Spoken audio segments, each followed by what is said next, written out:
Good evening and welcome to another Monday Night Live here from Precision Golf in the UK. Simon and I do this every week, 6 p.m. Take all your questions on golf equipment and golf coaching. Being streamed from Precision Golf and Good Golf Coaching. Exciting week of golf. Had a new winner on the European Tour, Dan Bradbury. Got over the line, tried to throw it in the soup a couple of times, but managed to stay dry. Yeah, I mean, by about 3 inches on the 15th for his tee shot, and then he pushed his second shot, and he was trying very hard to gift one to the water gods on that hole, but and then binned the putt for a birdie. I mean, it seems quite a fun, like enjoys his game, like enjoys being out there, which is great to watch. So great win. Yeah, full series in full swing on the PGA Tour. People trying to keep their card for a job next year. That always keeps it interesting. It's a funny year, funny end of season because you've got guys that are trying to bump themselves up into some slightly better rankings. Those guys that have already kept their card, but then you've got people that are, as I say, trying to keep their card. Don't get too many big names this time of year. They already started the new season, did they, by Mary American one? No, I don't believe so. I think the full season is still going on. I thought this was part of that. No. This is the problem, isn't it? That's right. So what they did was they changed it so that the FedEx Cup finals doesn't mean that when people don't qualify for the FedEx Cup, it means that those guys have a month off, get their games ready for the full season, and it actually ends calendar to calendar now. I mean, who knew that the Tour Championship should not be the last event? I mean, there's all weird and wonderful stuff to me. Connotations to it, but obviously you get a lot of guys that you haven't necessarily heard of. Doesn't make for hugely exciting TV, but when you get to the back end of the year, the real back end of the year, the last event, then it starts to get a bit juicy for people trying to keep their card. As usual, we've got both iPads in full flow, so do fire over any questions that you might want to have. Kate, our resident PT, was competing at the weekend. Yeah, you're going to run through a few achievements. So our first Elite 15 major of the year. So what that means is that the top 15 guys and girls who qualified for this sort of Pro Series event, they compete against one another alongside another event, this time in Amsterdam. Now, Kate is pretty good at this anyway, but all the hard work's really paid off. She had a 4th place finish. And what she achieved by coming 4th, this one was an age category women's pro world champion back in 2023, and at the Worlds last year finished 6th in the Elite 15 and won the pro doubles, and was part of Team England mixed relay who won as well. Those are the World Championships. First time out this time, finished 4th in a time just a bit of kind of questioning about the timings, but just over an hour. So PB by a couple of minutes, which puts her as 4th fastest woman in history, world record holder for her age, a European record and a British record. So all in all, not a bad weekend, and won the pro doubles as well with Zara Pergiani, I believe is the pronunciation of her surname. A thumbs up from James, so that's pretty fluky Italian accent came out there. But yeah, brilliant weekend. Been training so hard, changed her training up. And it's really quite interesting changes to the way she's been training to achieve better fast pace, going at slower pace and things that I don't understand. But brilliant effort, and in Hong Kong in 5 weeks' time. And clearly inspires people like Charlie, Georgia, trains. When you're walking the walk and talking the talk, it certainly helps. I think with what you do, when you're helping people with their equipment, the fact that you can play the game, it really gives a real sense of authority on it without sort of having to scream about it. But when you're playing off of scratch or better, as you do, and Kate's competing at a high level, when you're helping people, whilst it doesn't mean that you are necessarily a great coach, it certainly helps. And I think that's with the experience that we've got in the building, right? Whether it's the fitters, myself and Lewis with the coaching, the club builders, we've got so much experience and quite a high skill level. Not to blow our own trumpet here at PG, which is one of the reasons why we lead the way in club fitting and performance. I reckon if there were golf star handicaps for high rocks, I reckon Kate's about +8. Yeah, better than you and me. Scary. I'm up about 15, 18, maybe 24. Yeah. Well, as usual, we've got loads of questions to get through, so we're going to get cracking on that. Good God of Golf 888. Oh no, it's another week of 888s. Triple eight. What does heavy swing weight tend to do to launch characteristics, or is it all how it affects your delivery and dynamic loft? Yeah, it's the latter. Heavy swing weight on its own just means that the club swings heavier at the bottom end proportionally. So for some players, a heavy swing weight will get the club behind them and then will recover it and kind of roll over the top, so deliver a lower loft and more of a more face rotation, so a stronger draw pattern. Others will kind of pull the handle more, work it underneath, add loft and more of a fade pattern. So it depends on the player as to how you're going to react, but ultimately just a slightly heavier bottom end to the club. We've got some great new content loaded up on the Precision Golf YouTube channel. If you're a member, you get to see that nice and early. So if you want to support the channel and see our content super early, it's a nominal fee to see that, but there's a couple of videos up there. One of them is a great tip from Lewis, and the other one is you talking about the length of shaft for driver as well, which should be super interesting. I'm keen to watch that myself. Vision Force, what is the physics behind choking down like Anthony Kim and Brooke Henderson? I think they did it as a habit when they were, when we're younger and shorter and smaller, and you get, back in the day, we didn't have all of this stuff with junior equipment, so you had to just either grip down a club that was too long for you to get comfortable, or you get clubs that you're going to grow into, so you had to grip them down. So I think it formed for those players likely as part of just a clubs being too long for them and gripping to somewhere comfortable. However, by gripping down it, you're shortening the distance between your hands and the club head, therefore you're shortening the lever length, therefore the head will swing lighter. It lightens the swing weight essentially. But that's all it does. I think we need a dog cam, James, because we've got Barney down here. He's having a sleep sometimes. Looks like he's found a stone. He's found something that he's chewing on down there. I don't know what it is. We've got a little echo on Simon's mic. We apologise for that, but it means you get to hear Simon a couple of times, all in quick succession. We've had a question in from Alien Blob 21. How to choose between a Callaway AI Smoke Heavenwood and 7-wood. So the Heavenwood is a 7-wood loft, but at a 4-wood shaft length. This is kind of the principle of it. So the higher loft for more flight, but a lighter head weight to build the shaft longer for more club speed. So it's kind of halfway house between a 4-wood and a 7-wood. It's still going to fly like a 7-wood. Swinging it, having it longer means a bit more club speed, might mean a few yards more, but it's not going to change the pitch of flight. So if you're looking for consistency, play the 7-wood length. If you're looking to squeeze a few yards more out, then the Heavenwood will do that for you. Very good. Ah, perfect. Alien Blob also goes on, how to decide to play 4-iron or 9-wood. Now, James, with this, do I need to speak into Stuart's mic? Okay, right. So, 4-iron, now I did see this question, we saw this come in earlier, so I've prepped. It's a ball flight thing, and potentially, depending on your delivery, if you're someone who picks it more, a long iron is hard to flight and get carry distance on, and a fairway wood is easier to catch. And I'm going to hit a couple of shots just to demonstrate the differences in ball flight and what can happen if you're someone who kind of sweeps it off a little bit more, and why the 9-wood might suit you more than a 4-iron in that instance. Very good. Like the sound of that. Got a bit of new tech or new update for TrackMan, Simon? Yeah, they've done, it's the software number 10, and particularly in the virtual golf, the graphics are incredible. In the range setting, in the data capture side of things that we use, it hasn't really changed too much. Yep. But certainly when you go into the virtual golf, there are some sort of slight changes to the range setting, but in the virtual golf, it's absolutely incredible. Is it? Yeah, the way the water now just moves, the time of day, the shadows change. Oh, really? Representative to the amount of time the round takes. Yeah, very, very clever. Oh, fantastic.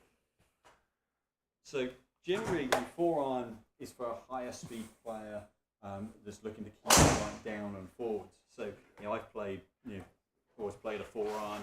If I can move properly, let's see. So relative to the loft, it actually keeps the flight down and forward. So that shot there, 30.5 launch, 4.2 on spin. There's enough spin to keep it in the air and to get some kind of descent angle, which actually is a number of people like to see. So I'm going to add that one on there. It's very, very relevant. So that shot there, land angle of 44 degrees. That's got some stopping power on it. 205 yards carry, not bad. I'll take that for the first swing out of the gate. And height-wise, that's another number I'm going to stick on here. Height 97 feet. Now, if I switch to a 9-wood, same loft, but the weight sits a lot further back. It's a lighter crown and it sits lower relative to the ball, so it's going to get under the centre of the ball earlier and get it up in the air a lot quicker. So the longer shaft length also gives more club speed as well. So if I hit 9-wood here, got that a little low on the face, but you can see from the picture flight there, it's a 15.5-degree launch, spun at 6,000 revs. Now, this is not a club that's practical for me and playing golf over here. So ironically, it wasn't struck great. That's carried less than my 4-iron because it's got so much backspin on it. But if you've got lower club speed and therefore lower spin, then this kind of club could be great for getting it up in the air. That's got 126 feet in height and landed at best part of 53 degrees. So it's gone up almost 30% more in terms of flight height. So you choose a lofted wood to get as much launch as quickly as possible, with as much ball speed as possible, and as much stopping power as possible. And you pick the 4-iron to keep the flight down as much as possible relative to loft, and a hybrid would sit somewhere in the middle. I think you make a good point about registering the land angle. I think people don't appreciate that you get to a point where spin and land angle have to collide to optimum to make the ball back up. And so if someone's looking for just lots and lots of spin, the land angle needs to be actually to an optimum to make that back up. Whereas you could have much less spin, have a much better land angle, and you'd get the ball to react on the green much better, wouldn't you? So you could have much less spin, have a land angle of 50, and all of a sudden you'd have the ball reacting really quite nicely on the green, wouldn't you? People tend to feel like it's all about loads of spin. Actually, getting the ball to be in control, and a good way to really appreciate it is that ball can have relatively no spin and it can land on itself. Yeah, if you're throwing a ball in at like 30 degrees, that thing's got to have so much spin on it to make it stop. Land angle is really underrated or undervalued, I think, for golfers. Yeah, I mean actually, from a control point of view, it's better to have a steeper land angle and proportionally a little bit less spin, because then you're not risking. So that's always been my issue with 100%, this. Well, it's now not going anywhere; it's just plugging when it lands. But and false fronts or greens, I've always spun them off. Yep. So for me, the 9-wood at that land angle of that spin is dangerous, because into wind it's just stalling, and the 4-iron's better for me. But if you can get around that 4,000 revs of spin at this sort of loft, then you're getting something that gives you some control when it lands, but not so much that it stalls the flight or backs up. So you can use both land angle and spin, but depending on what your launch angle is, one's more useful than the other. Yeah. That makes it sound, I mean, it's not that complicated, but there are optimum levels for both aspects. Yep. Good stuff. Nicely demonstrated as usual. I'm going to head over to my channel, Dr. Balaji. How do you prevent forward lunging during the downswing of driver and longer clubs? Good question. Well, lunging for the golf ball, really you're referencing lowering in height, which is really giving way with your legs. Now, understand that if with a longer golf club, the club gets too narrow on the way down, the distance between the head and the floor becomes greater. If someone was a caster of the golf club, you can see the club head is closer to the floor. So as soon as the club gets closer to the floor, golfers tend to want to pull up. When a golf club gets too narrow, golfers tend to want to go down. And it really can see it quite a lot in chipping. So when people get the heebie-jeebies with their chipping and they get too quick in transition, as they pull the golf club, the club head pops up and then they have to go down to it and the legs give way. And you see that with long clubs, driver, 4-irons. So what I would say to you to do is two things, is make some backswings and feel how you can widen the arc, which will make you feel like you can stay much taller through strike. That would be the first port of call. And then once you've done that a few times, then feel like you can actually stand up a bit more through strike. Actually feel like you're belt line is actually lifting off the ground, because that will then give you the sensation that you can widen the arc of the club head without feeling like you're going to run into the ground. So once you break the mechanism of the club getting too narrow in your downswing, your legs won't give way and cause you that feeling of lunging to the golf ball. So work on the arc first, and then think about pushing up off the floor second. Those two things will completely kill off your lunging. You've been watching my wedge game, haven't you? It's not quite that bad, but it's not pretty. But yeah, no, but I think the wedge game is like that, right? And we get close to the floor, we get close to the chips. Yeah, right. I mean, being in control of the bottom of the arc is a killer. That kind of handle lead, that looks oh so familiar. Yes, absolutely. Now we've got a lot of questions coming in, which is great to see. Lots of people watching, so thank you so much for checking in. I've just seen my sister log online, and I can only worry that Gary's going to join us in a minute, and all hell's going to break loose. Kevin T, he was polite, but he's been a bit on the millers this week, and you know, it all gets a bit loose. Just joking, Gary. Kev T, good evening to you both. Good evening to Kev. Nice to have you with us. Would you recommend the same shaft for driver and 3-wood? We get this question a lot. Yeah, answer is almost always not, because the heads are different sizes. You want them to do different things. We don't need, in a driver, you want a more structure, a little more stable in the main to hold on to the club head through impact. If you misstrike it, there's more twisting because of the distance of the mass from the shaft. So a stiffer profile often in the driver, and in a fairway at a softer profile to get a bit more kick. Don't automatically go in the same shaft in driver and fairway wood, even if you're changing the weight, because it might not work for you. Very good. Papa B asks, hello young men. Polite man. I know, he is Papa B. I hit my irons fine, but keep hitting my chips and pitches out near the toe. Even when I feel like I crowd the ball it keeps happening. Please save me, Stuart. Quite an easy one to fix. Understanding, let's take one of your wedges there, Simon. Let's take another golf club. Crowding the golf ball doesn't really do it for you, because ultimately what you're feeling when you unload your chip is you're really feeling like the golf club when it goes from a set position in your backswing. So set this way from a face-on perspective.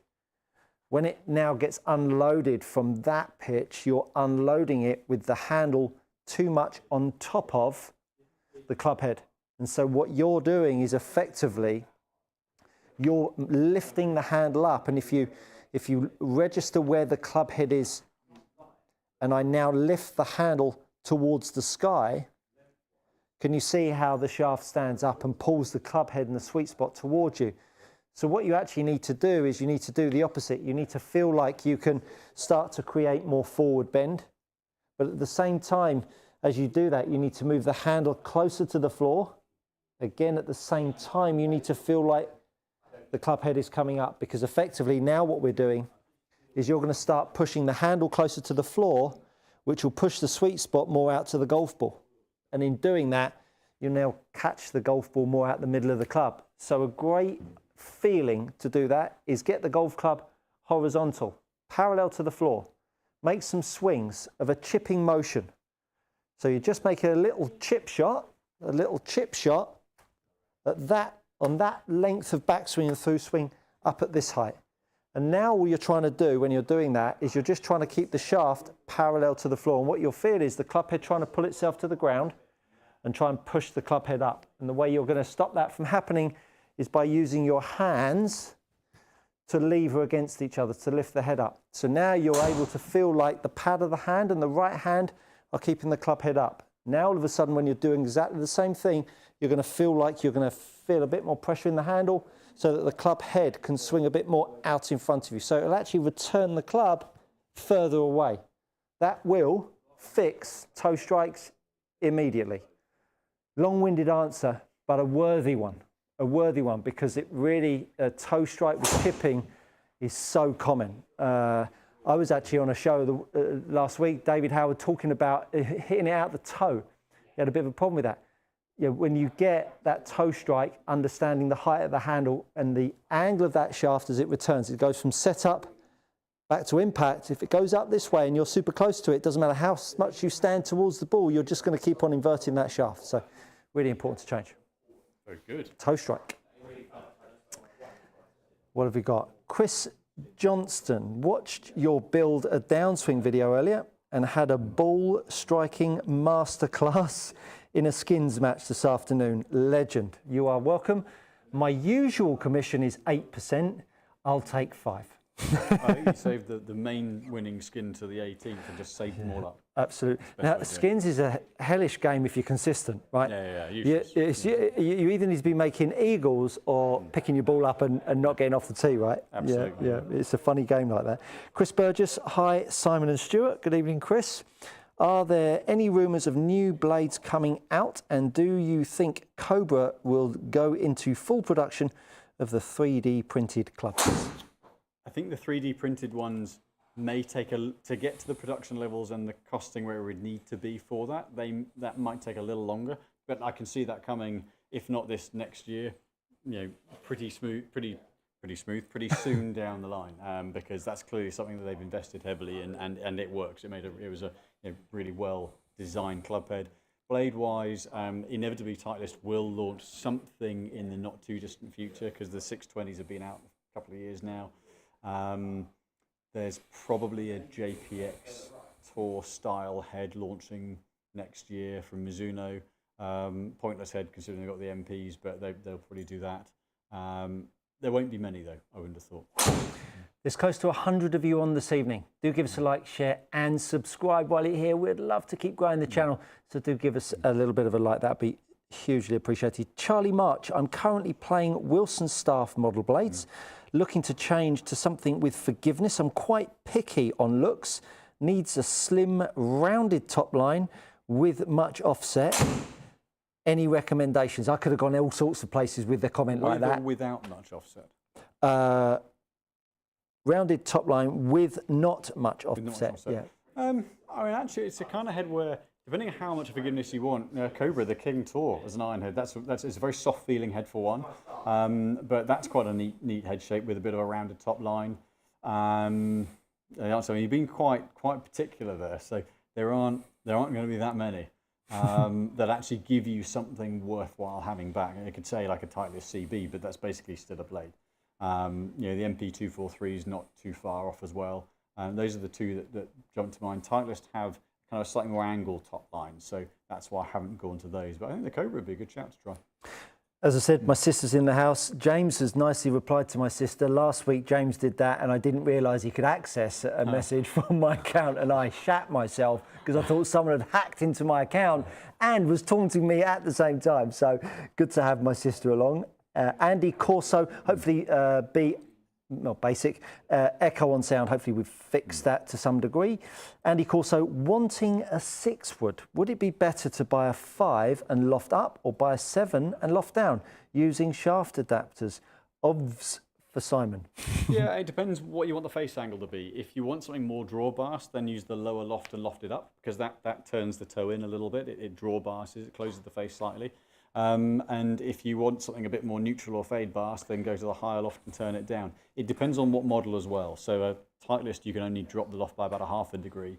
So you're going to struggle to get to a 6-wood loft from a 7-wood, whereas some of the others will have a degree and a half's worth of plus or minus, depending on the hosel system. So that would be another aspect. We've got a bumper show coming over Christmas. Rumours are could be a lot of guests. It could be a who's who in the studio, and it might even be a couple of hours. We can't do that. We won't be involved in that. Well, if it's a who's who, we can play cameo roles. Yeah. We might be dressed as Morecambe and Wise, Rudolph and Santa. Who knows? James, I don't know what you're coming as, James. Any ideas? A Yule. I'll tell you, if we're dressing up, he's dressing up. A Yule log. Oh my goodness. Barney is the little reindeer, definitely the little reindeer. So do stay tuned for that. Also, our Costa Navarino trip that I talked about last week, we run it in May. 4 teams, not 5. 4 teams, I thought 5 last week. Well, if we get loads of people, we might have to make it. Make it 5. Got Henny Koyak as a team captain, Roger Chapman, myself, Lewis, and that's 4. That's 4. Yeah. And so if you want to be a part of it, I know. If you want to be a part of it, do drop me an email, stuart@precisiongolf.co.uk, and we can get you hooked up for a team and to enjoy us in the sunshine. So do give us a shout. Well. Yeah, it's going nicely, Tim G, question for Simon. Gen 1 TZ6 VS. Oh, versus Gen TZ6. Gen TZ. Gen 2. No, Gen 1 TZ6 versus Gen 2 TZ6. What are the differences between the two? I.e. profile, relative stiffness, swing weight effects during build, etc. Okay, so Gen 2 is a little bit lighter. So the bend profile principles are the same, stable through the midsection, responsive tip, low torque kind of principles, which the 6 series is meant to have a little more launch, and because the TZ5 is more tip stiff and lower launch in principle. So the profiles are very, very similar, but the Gen 2 is a little bit lighter by about 2 or 3 grams. And swing weight's a little bit lighter as well, so it doesn't swing quite as tip heavy. Therefore, it's going to might feel a bit more responsive, might not feel quite as stout, but spin-wise very good and probably a smoother feel as well. I've just had an idea. The Christmas show, 2 hours, we do it live. Well, we're doing it live anyway, but we get a live audience. Revolutionary. We get a live audience. If you live in Surrey, you live in the south, and you fancy joining us for mince pies. Absolutely. I can't do mulled wine because everyone have to drive. The only home. reason why I've just said that is my sister's coming over and she wants to come in and. Well, that'd be one person. Yeah, well, at least we've got. At least we've got. If you bring Gary along as well, you'll be in. He'll have to fly over from the US. Yeah. Got James, we've got Barney, we've got Suzanne, and at least us two. So if you fancy it, drop us a line and we'll set the date. Because that'd be fun. That'd be fun. Tim G, we answered. Alex Mackay, is the NS Pro 1050X too light for someone swinging at 90 plus with a 7-iron? No. I mean, the answer is it might be, it might not be. It's too light for some, it's too heavy for others. Ultimately, the 1050 GX in an X is a sort of 111, 112 gram shaft. So it's not that light, but it depends who's swinging it. Unfortunately, is the only answer I can give you. Good answer. Matt M, audio a bit dodgy for anyone else. Audio is echoing. The audio is loop, lads. Daniel Winterbottom, I think we're fixing that as we speak. Hi, gents. I got my brother trying new drivers, managed to get him 6 miles an hour ball speed and 15 yards. What would optimum ball speed, launch and spin would be around 77? So it's going to depend on your angle of attack, ultimately, to determine what the optimum launch and spin is. If you're at 77 miles an hour, club speed, ball speed's going to be around about 110, 108. So you're going to want some launch, so if you hit up on it a lot, you want more launch and you can cope with less spin. But generally, spin around 2.5 to mid to upper half of the 2000s will guarantee good carry. As long as you get a launch angle around 14, 14.5, that should get decent carry. If you go higher carry and a bit lower spin, that will total a little bit more. So if you play someone with a bit of ground help, then lower spin and higher launch will optimize run out. But generally, 14.5 odd on launch and mid to upper half of the 2000s at that speed will give you a good all-round performance. Very good. Matthew Gilston asks Stuart, hi, how does one reduce spin on full wedge shots?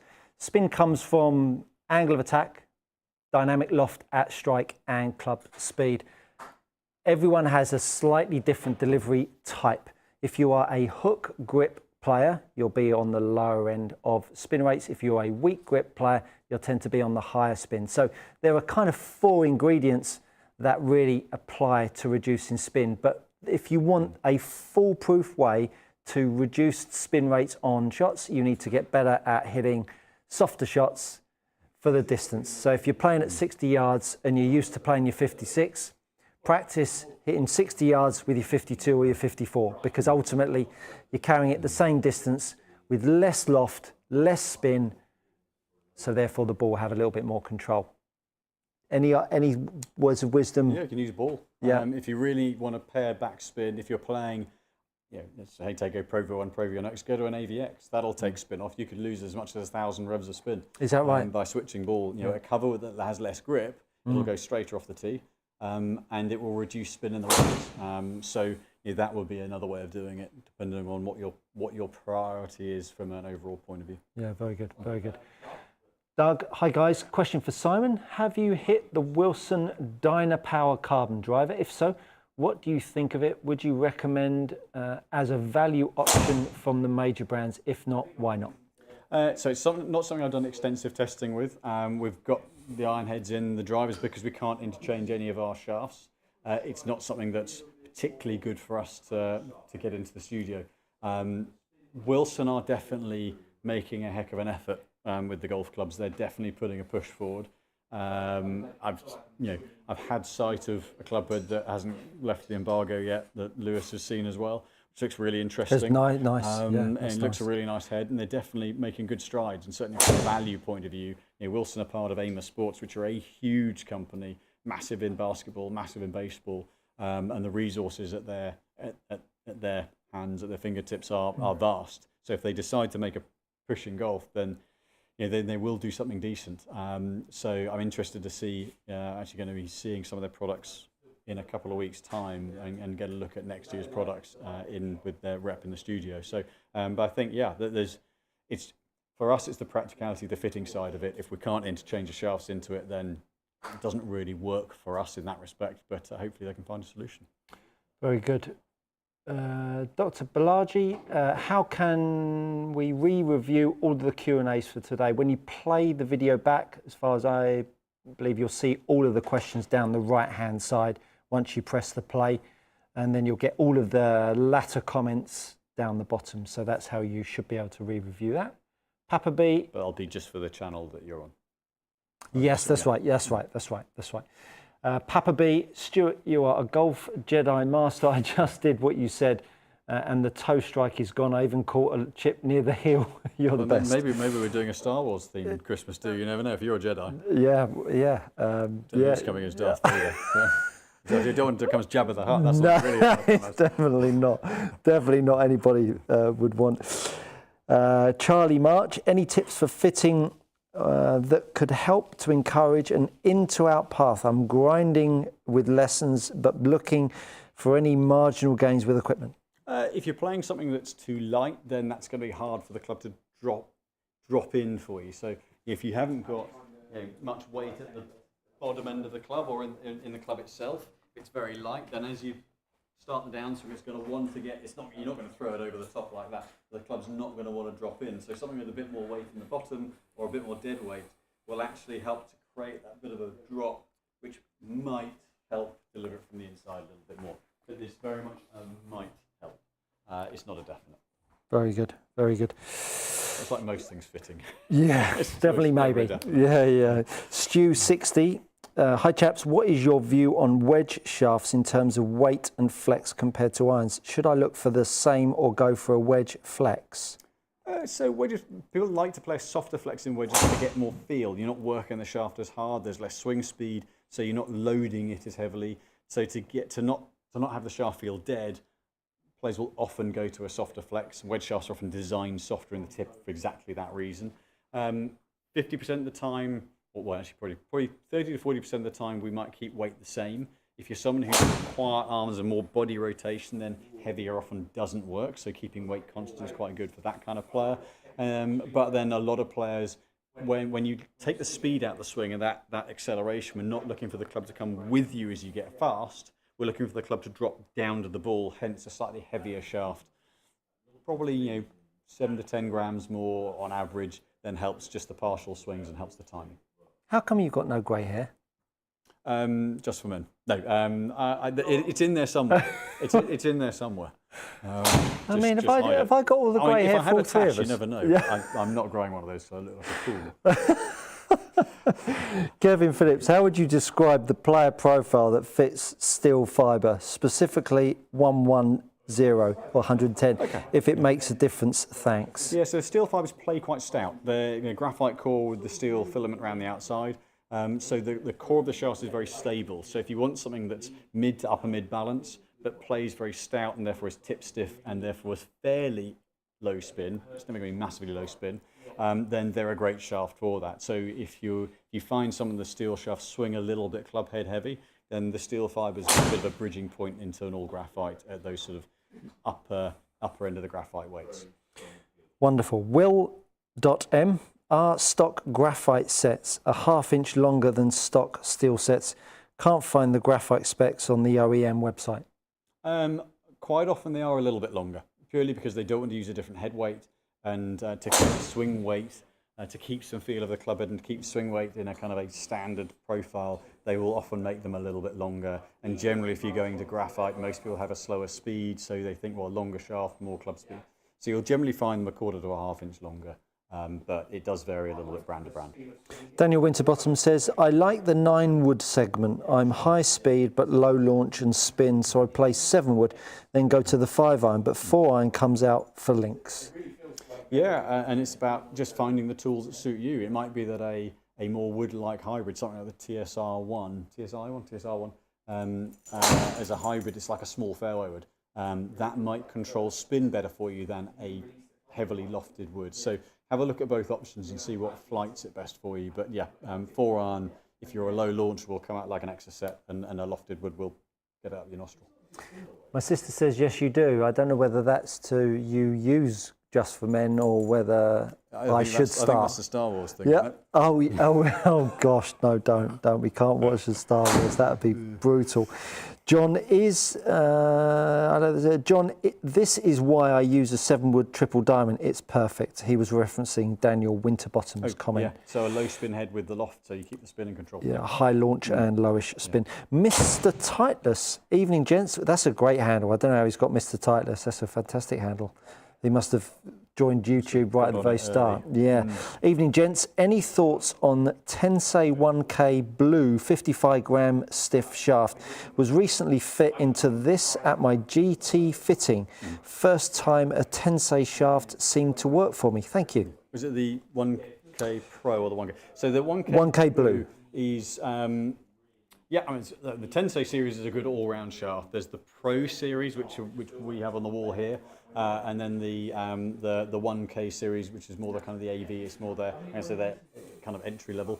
But yeah, the good shafts. Mitsubishi make great shafts, and ultimately, yeah, if it works, then great, game it. It's not overly harsh profile in the Blue series. It's a sort of mid-launch, mid-spin, very versatile profile. So yeah, great all-round shaft. My sister was referring to the question from Dr. Balaji about reviewing the Q&As from today. When you play it back, you'll see them down the right-hand side. Dr. Zhivago when you say that. I know. It says something about my level of intellect, which is far greater than it actually is. Yes. Dr.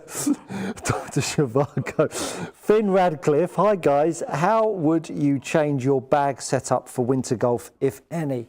So this winter, my driving irons out and 5-woods in. Having played weekend before last, I quite like having a club that I can collect off the fairway, pick it off real easy, stick it up into orbit and carry it a long way.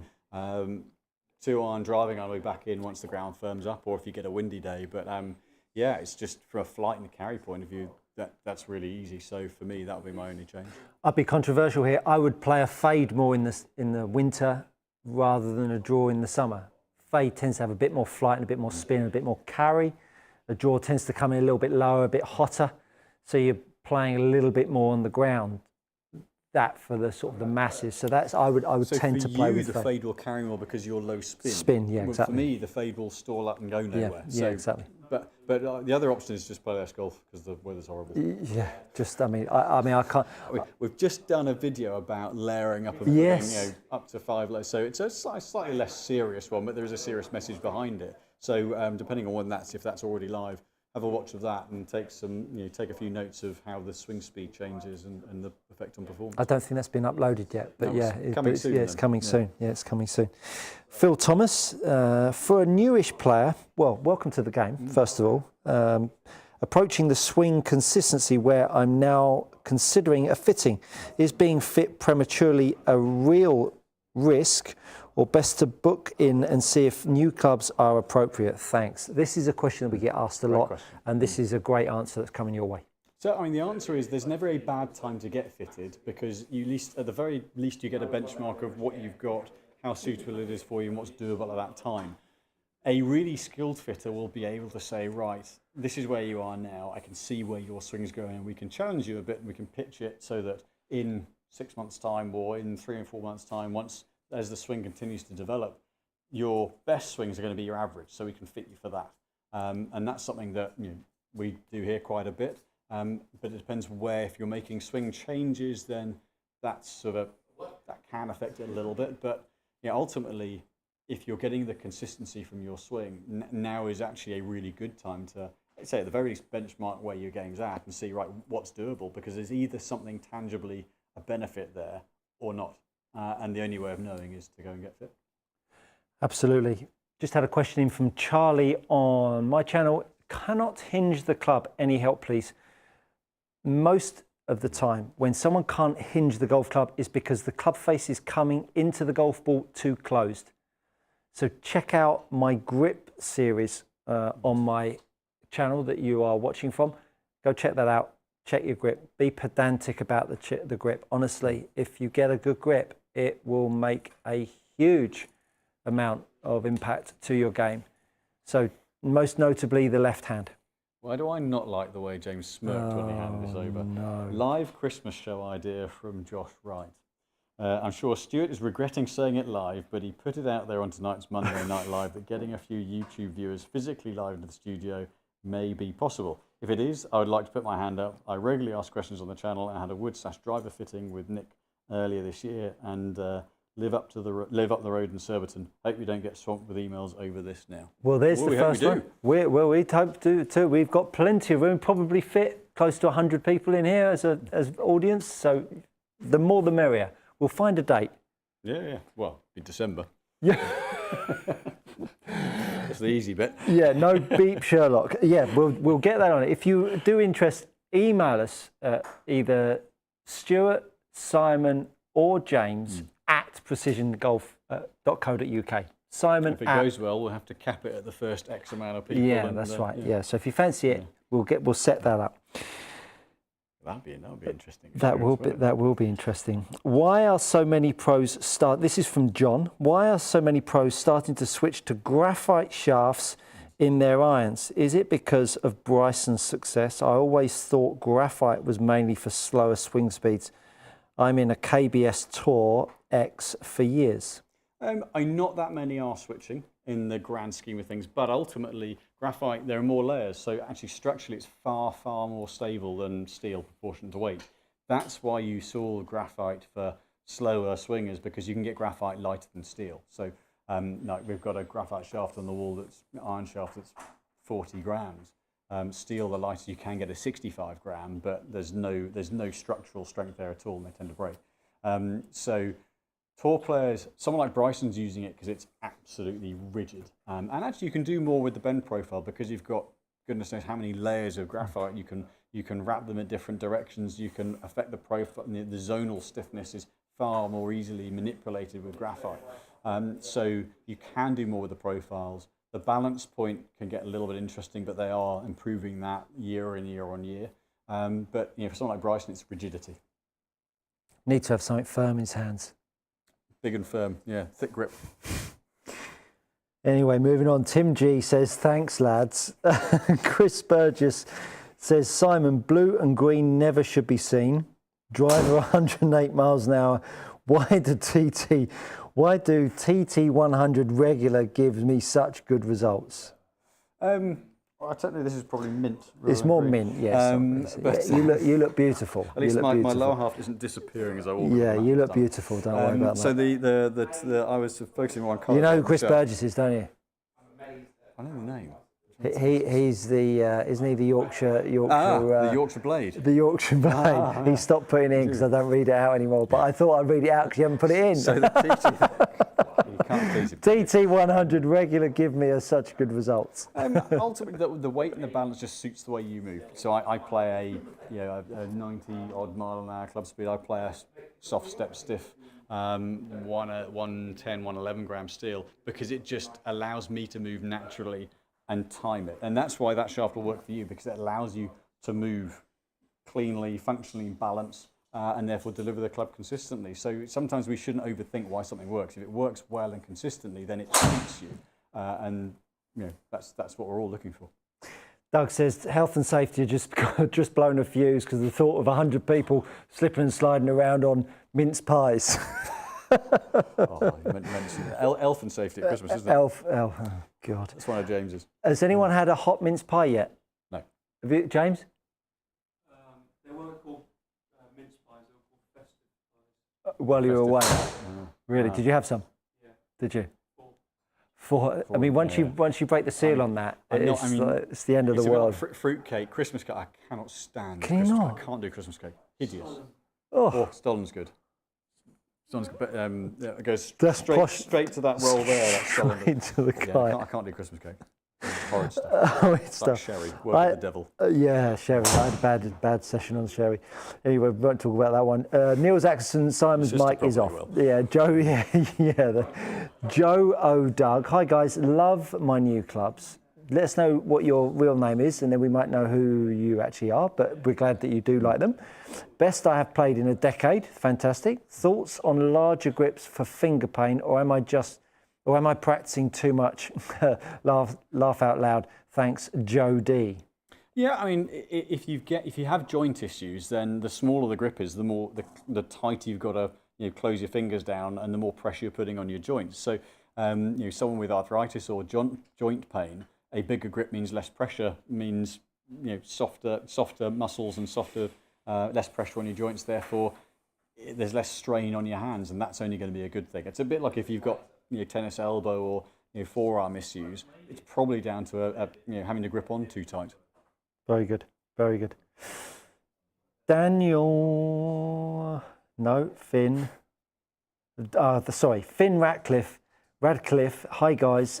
In one of Bryson's videos he released the other day, he showed a new driver he's made with LA Golf, saying it's the future of golf. Any idea what it is besides the bulge and roll stuff? There is a tech webinar that I'm going to be on tomorrow at 5 p.m. So I'm going to learn a little bit more about the principles behind it. It's very low loft, and I'd like to have that webinar before I comment on any of the details, just because then it'll come from the horse's mouth from their designers. Very good. Daniel Winterbottom. What would be a good driver wood shaft for someone who likes it firm in handle with release like Modus 130? Currently use hazardous red in woods. Ventus TR Red would be a good one for that, certainly. Stable handle, responsive tip. Actually, it's not overly harsh on the handle end, but the new GC graphite design, that's good for that as well. Like it. Niall McCloskey. Can shaft weight and profile in irons affect attack angle? Always have been a picker of the ball and struggle to take a divot. Thank you. Profile won't affect it in the slightest, because how the shaft bends isn't going to affect what angle of attack you deliver and where your low point is, but weight and weight distribution most certainly will. So if you're someone who struggles to get down to the bottom of the ball, this isn't a definite, but in principle something with a bit more weight in the bottom end of the shaft without being too heavy total weight might help. Reason being for that is that, I'll just stand back here to Like it. is that if the handle's heavy, it's not going to come with you, so as you turn, it's going to get behind you, then you're going to flip at it. But if the handle end's a good weight and on the lighter side, you can keep the handle accelerating. If you've got a heavier tip end, it can help to create a little bit more lag, move the low point forward a little bit. Yeah. That isn't going to fix it for everybody, but that might help. Yeah.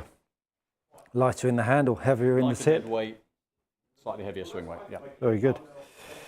John, as a single handicapper, what setup would you recommend for versatility? Currently considering driver, forward, 7-wood and 4 to pitching wedging irons, but tempted by a mini driver and worried about the high launch in the wind. The mini drivers actually launch a lot stronger. If you're in the 11.5, certainly with the Callaways you've got a lot of experience with, if you're in the 11.5 and loft it down, it's actually quite a strong flight. It's low spin. However, if you're playing forward 7-wood, then I wouldn't suggest you're a high launcher of the ball anyway. So, but the 11.5 in the Callaway with the heavy weight forward, lofted down one, I doubt you're going to hit that high. Very good. Tony, by the way, evening gents, great show. Struggling with pushing putts with my Scotty Cameron 11.5. Well, let me tell you, I've just got myself a new putter and I forgot to thank James for ordering it. Oh my goodness. We'll talk about that in a minute. Slight toe hang. Recommend. It's just tripled in price. Do you know what? I had a 3-putt yesterday. I've gone right off it. Slight toe hang. Recommendations on how to feel to release the putter or better with a different putter style? So a toe hang, the 0.5 denomination on the Scotties means that's the short neck, which is... That's what a toe hang looks like. A different head style altogether, but short neck being something more like that, with the short hosel there. And the reason that creates toe hang is if you extend the shaft line into the head, it joins hosel side of the centre, therefore more mass sits outside of the shaft line, hence toe hang. And what that does, as you accelerate, it essentially creates a lag and opens the face up. So a more face balanced putter, in principle, will help you haven't got to work as hard to square the toe up. So for anyone who misses pushes, I would say right, but if you're left-hander, that doesn't count. If you push it, a more face-balanced putter will help to square the toe up. If you over-rotate and pull, then a toe hang will help with that. And possibly a slightly heavier grip. If the swing weight's a little heavy, again, that's going to leave the club head behind you. So a slightly heavier or thicker grip could possibly help as well. Just to let you know, we do this every Monday night, 6 p.m. Simon, James and I are here. Barney is usually asleep down on the floor here with his legs in the air. If you want to join us, do check in, share it with your friends, and do like while you're here, because we'd love to have as many questions as you like. Simon and I will gladly hit balls and test anything you would like us to. So do that at your leisure. Joe Douglas is his name. I'm not sure if you did you fit Joe Douglas? No, can't remember. Depends when. Not yes, sure. no, exactly. Definitely maybe. Adam Corner. What wedge shaft pairing would be worth considering with Axiom 105S? Would soft stepping a 120X be an option? The only thing with that, I mean, from a weight point of view, in theory, it's still quite a big jump up in weight. So that would be the only reason I might not do that, and that it's going to feel quite hard. I'd actually be more inclined to go into a steel, into the wedges, something like the Axiom swing relatively tip heavy. Ironically, something like a Modus 120 actually could complement that really well. You still get a bit of the tip stability, but you get the balance point and that extra sort of 7 or 8, 10 grams. Modus 115 if you want a specific wedge shaft, but that I think feels a little bit harder than the 120 does. I played the Modus 120 in my 56 and 60, so I think that could work really well with the Axiom. Got another 8 minutes left, so get those questions in. We do like to get through all of them before we click off. Adam Corner, I've asked that question already. Paul M, hi boys. Simon, weight and feel difference between a Ping Alter CB stiff shaft and TaylorMade Ventus Red 5S, please. So the CB55, I assume you mean. So actually Ping, that shaft isn't a counterbalance shaft. They put a little plug at the back end of it. It's about between 4 and 8 grams depending on the shaft. So the Alter, it was the Alter and the Hazardous Red. Was it Hazardous Red? Alter CB Stiff and the Ventus Red. Oh, Ventus Red. Yeah. So the Ventus naturally swings a little bit more, or the one that they use as a stock shaft swings a little bit more tip heavy. The Alter feels a bit softer in the middle, and the balance point is going to be, because of the plug in the back, swing a little bit higher up the shaft. So we'll swing lighter in the Alter CB, you might get a little bit more kick out of it, and the Ventus Red will swing more in the tip end, might feel slightly more solid because of that balance position, but both are not overly harsh in the tip. There he is, Chris Burgess, the Yorkshire Blade. He's back. Nice. I like that, Chris. I like that, Chris. See how I reeled you in there? But anyway, I don't want to say that I reeled you in. Entertaining show, guys. Thanks, Chris. And thanks for being... He's not going to say the Yorkshire Blade, No, though. thanks for being a good sport as well.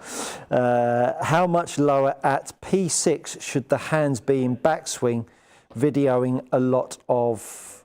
How much lower at P6 should the hands be?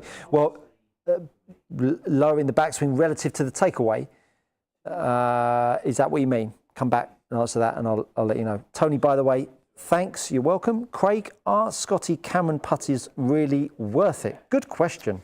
So many tour players use them. They aren't available. Use ones that aren't available to the public. How are these different, and are they really better quality? How important is shaft? So shaft, as with anything, is important from a balance and a weight point of view. There are a lot of variances in shaft weight, although most shafts in most putters, if it's a standard steel shaft around the 120 gram mark, there are some composites, but they will change the balance quite a lot. So it is important from that standpoint. The pros for the Scotty Camerons, it's a different material. It's a German stainless steel, a 303 stainless steel. So it's a slightly softer material, and yeah, they'll have a different hosel. Different installation of how the shaft and the head go together. They might have a different alignment marking. They might have some custom stamping. So they will get that putter made to their requirements, and it'll do that for an amateur. But an amateur's got to pay several $1,000s or tens of thousands in some instances to get it. Are they worth it? Ultimately, if they work and you enjoy using it and you feel it's good value, then it's worth it. But they're well designed, they're well made, they're classic shapes. They never reinvent the wheel, or they have done actually a couple of times in the past. But they are good quality, well made, well designed products, and they have that brand positioning, which is why they charge that bit more. Chris says yes, lower than the backswing. So the handle, if your circle is lined up straight-ish, your handle will invariably always be higher than your takeaway in your downswing. If you're trying to get your handle lower than the setup, then you are going to be severely from the inside. I wouldn't recommend that. That would be my take on that. Stephen Hodge, I think Simon's mic is off or incredibly low. Yeah, we had a few echoes earlier on, and that's why we just clicked his one off, and so Simon's coming out of mine at the moment. A few errors there.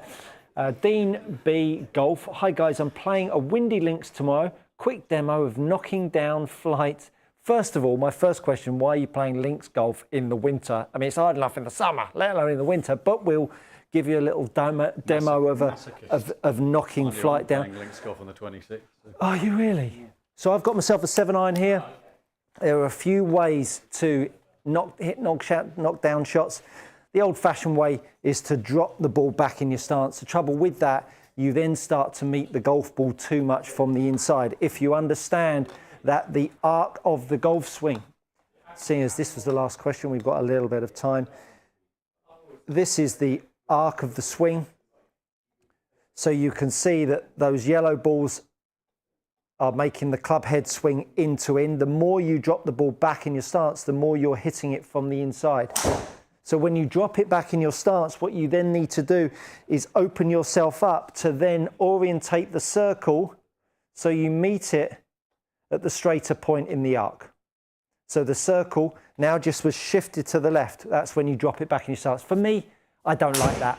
I don't like that idea at all, because it makes it really awkward. Now it feels like I'm aiming a long way left and I'm feeling like I'm coming too much from the inside. I don't know how you feel about that. Well, I historically always used to put it back, because that's what we did, and then of course now we know why I used to hook the Jesus out of everything unless I managed to hold it off. Yeah. I think I'm so used to doing it that way. Yeah. It's still. I mean, you play off scratch, right? So it's a. But I will set my feet a little open, the face a little open, and try and make it very quiet with my hands through the ball. So what? Yeah, and that's again, you'll find that when you talk to good players, they've got their own way of playing these knockdown speciality shots. A good way for you to do it would be to take the golf club and close the face over, and then take the grip, and then bring the club face back to straight. What that's now going to do is it's going to try and close the face over through strike. But what we don't want to do is actually close the face over and draw it. We want to feel like we can hold it off a little bit, which means that you can get the handle a bit more forwards. But with the club face now closing, it now will return back to straight, but with a little less loft. Now all you need to do is place the ball in the usual part of the swing.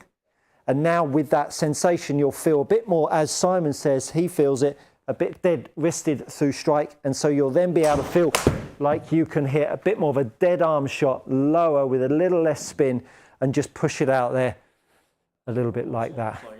I say one little thing that I see people do a lot, and I'm guilty of myself, is stopping on the ball. Is that thing of people, we'll put the ball back, but then we'll also play this sort of sawn off kind of short follow through, trying to punch it in. The problem with that is you're stalling out and you're just going to wrap it around. So if I and hook it over, so if I put the ball back in my stance a little bit, which is what most people do, but then try and play the sort of drive onto it and stop, then what happens is your body stops, club head's got momentum, it keeps going. So off it goes left. So as Stuart said then at the back end there, the key thing really is make sure you carry on through to a finish. It's softer hands, but it's finish the swing. It's not going to start left and go left. I mean, I'll draw a little bit, but it's a much softer shot shape. Yeah, if you stop at it, then it's just ripping left before you know it. Ultimately, you need to have some sort of club face coming back more closed than you started with, and that then gives you the opportunity to feel like you can hold it, which takes the loft down and knocks the flight down. So there's a couple of ways there for you to play that low knockdown shot. We've got last bit here. So we've got Steve, Paul M, Precision Golf Tournament. Who's winning at match play? Who's winning at stroke play? And who is the most likely loser? Well, let me tell you, Paul, my team won last year. Just saying. Oh, is this between the staff members? Oh, Precision Golf Tournament. Yeah. Oh, yeah. Good question. Now, I reckon stroke play. Nick Scrutton's going to be quite tasty. Yeah, he's tasty. He's a tasty player. Yeah. one. I mean, I think there's. I mean, look, Simon's off scratch. Mark Woodward can play a bit. I can play a bit. Lewis can play a bit. Nick can play a bit. I mean, James is no slouch. There's a lot of us. James is blooming dangerous in match play off his handicap. Off his handicap, yeah, and he gives it a good thump as well. Chris, Chris, boom, as Asset calls him. Chris, you're welcome. Hope it helps. Craig, this is great, guys. Any recommendations for a low spin driver with good forgiveness?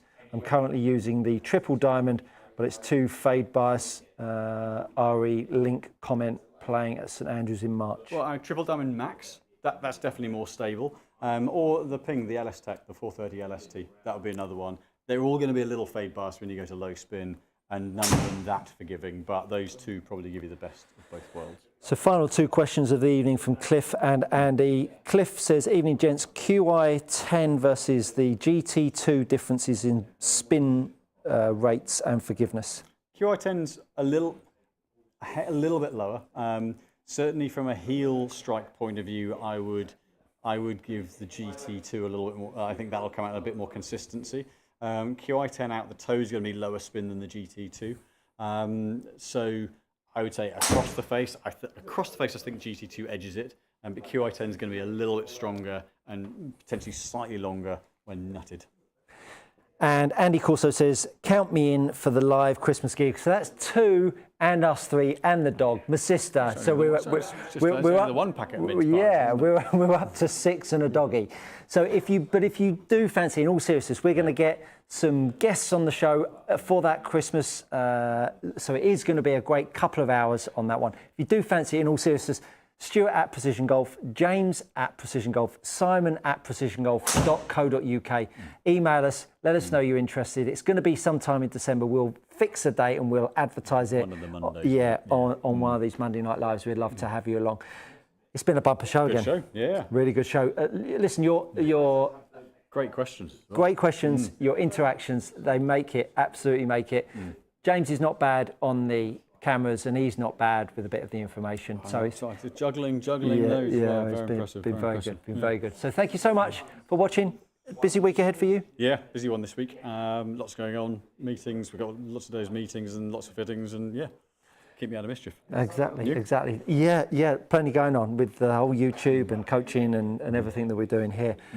Do check out all of the content on Precision Golf. Really up the quality there, up the quality on Good Golf Coaching as well. So check out both the pages if you haven't done so already. We thank you for all of your support here at Precision Golf and on our YouTube channels. Thanks so much for watching. From Simon and I, thanks for joining us, and we'll see you next week.